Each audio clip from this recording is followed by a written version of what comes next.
Bueno, buenas tardes. Hoy yo más o menos le voy a explicar qué es lo más importante que tienen que estudiar de Grecia. Yo a ustedes les puse en la página de facultad y también se los mandé por WhatsApp algunos apuntes sobre Grecia. Son 2 o 3 apuntes, algunos se repiten los temas y otros no. Mi primer consejo es que ustedes comiencen a leer el primero de los apuntes, este que está acá, que es la fotocopia de un libro. Este apunte le va a dar un pantallazo general sobre lo que es Grecia. Después están las otras 2 apuntes que hablan específicamente sobre Esparta y sobre Atenas.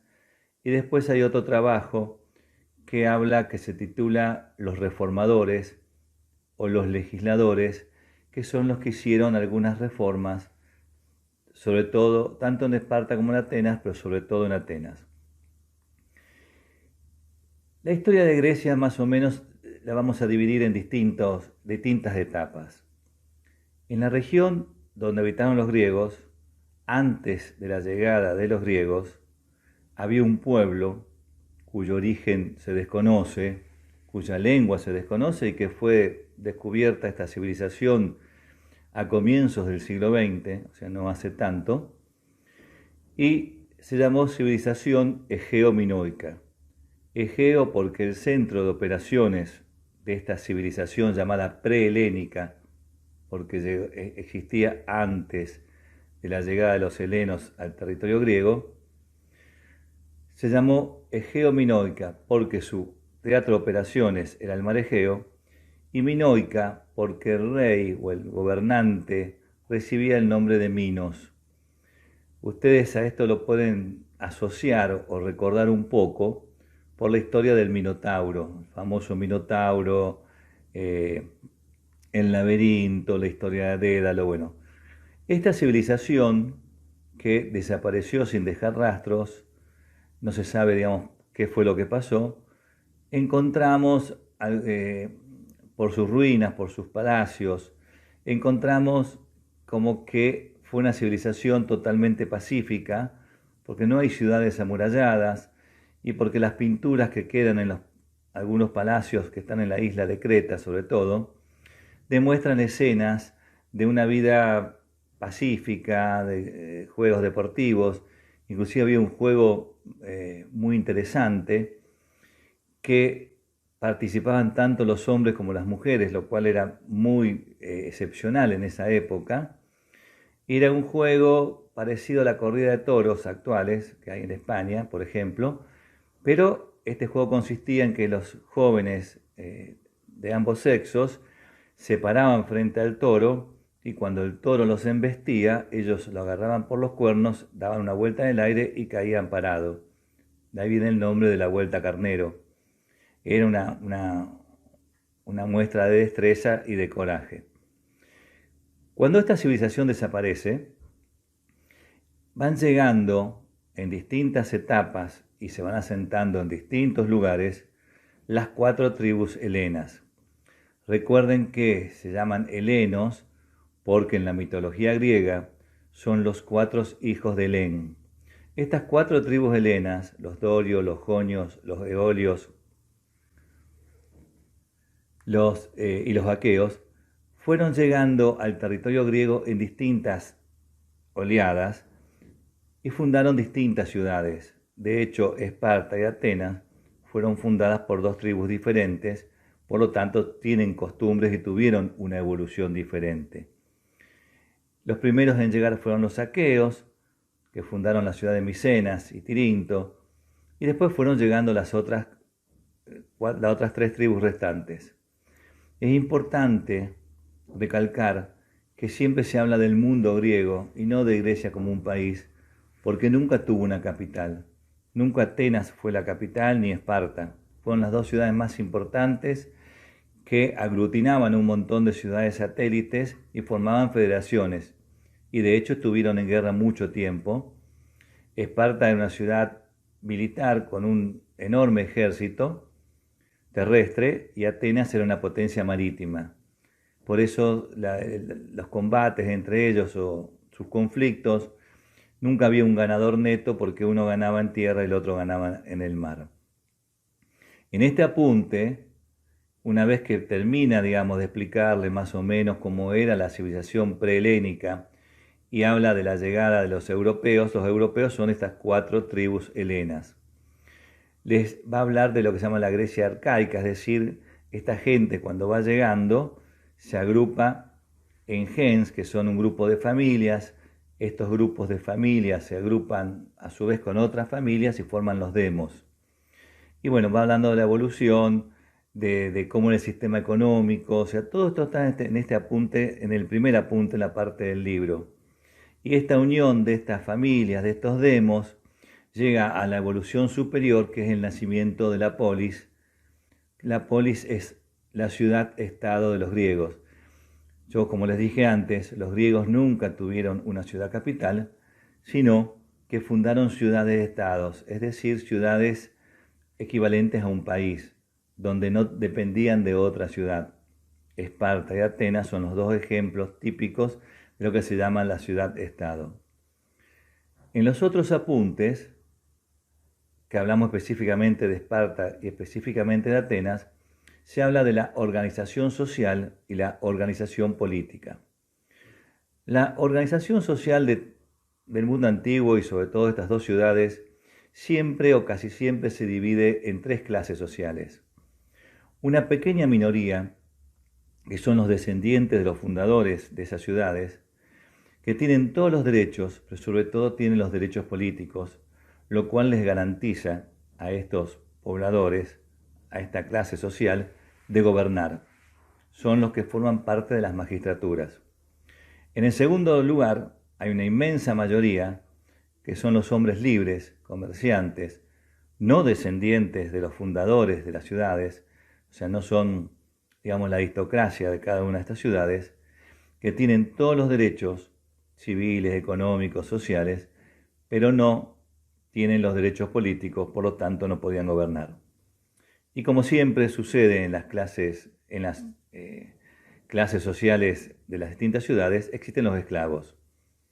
Mayormente en todas las ciudades de la antigüedad, al inicio, los esclavos eran hombres libres, generalmente de la segunda categoría, de esos que no son los aristócratas, que por deudas perdían su libertad.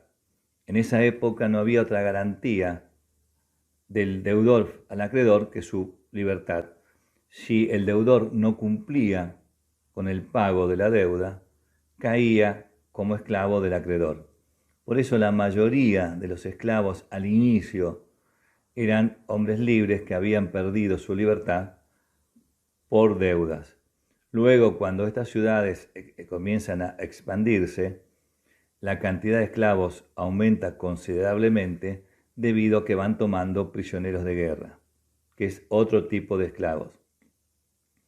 Y en cuanto a la organización política entre Esparta y Atenas, hay una enorme diferencia, ya que Esparta fue una monarquía. Ustedes imaginen que Esparta era una ciudad cuartel, donde la democracia no era el principal atributo de esa ciudad. Por lo tanto, había una monarquía gobernada por 2 reyes, 5 inspectores llamados éforos, una asamblea. En cambio, Atenas pasó por distintos estadios y llegó a ser una democracia. Fue la primera democracia del mundo. Lo que se pregunta mucho en los parciales es, sobre todo, los reformadores o los legisladores. Los legisladores son las personas que fueron transformando política y jurídicamente a las ciudades. En Esparta no hay problema, porque Esparta tuvo un solo legislador, llamado Licurgo, que fue, digamos, el que organizó la forma de gobierno de Esparta, y dice la leyenda que Licurgo le hizo prometer a los espartanos que no cambiaran nada hasta que él regresara, y él, como no regresó nunca más, Esparta se mantuvo en la monarquía. En cambio, Atenas pasó por distintas distintas etapas políticas. Pasó por la monarquía, después la aristocracia, después la timocracia, después la tiranía y por último la democracia. Lo que más deben tener bien en claro son las 4 o 5 etapas que tuvo Atenas hasta llegar a la democracia. Y cuando se les pregunta, cuando se habla de los legisladores o los reformadores, se habla de 4 personas. Porque ¿cuál era el problema? La clase intermedia, que era mayoritaria, sobre todo en Atenas, quería tener acceso al poder. Tenía poder económico, pero no tenía poder político. Y empieza la discusión con la clase más alta, que era minoritaria, para tratar de conseguir ese poder. Una de las cosas que primero se pide, que después cuando estudiemos Roma van a ver que es el mismo caso, es una ley escrita. Porque las leyes en ese momento eran orales. Y obviamente los únicos que conocían las leyes era la primera clase, la clase más alta, los ciudadanos.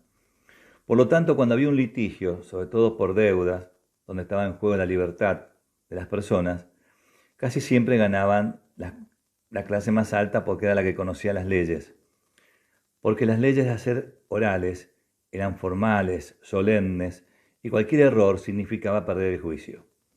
Uno de los primeros reclamos que pide esa clase intermedia en Atenas fue una ley escrita. Entonces le encomiendan a Dracón que haga un código. Dracón hace un código, el primer código escrito que tiene Atenas, pero se excedió en las penas, o sea, las penas eran muy severas en relación a los delitos que enumeraba el código. Eso causó un descontento en el pueblo y el código de Dracón no se aplicó. Por eso a veces habrán escuchado, dice, una severidad draconiana. Cuando algo es draconiano, es cuando algo es excesivamente severo. Nuevamente, se inicia el conflicto entre estas dos clases y se llama a otra persona llamado Solón. Solón, tal vez fue el más importante, hace un montón de reformas, pero inventa un sistema de gobierno llamado timocracia.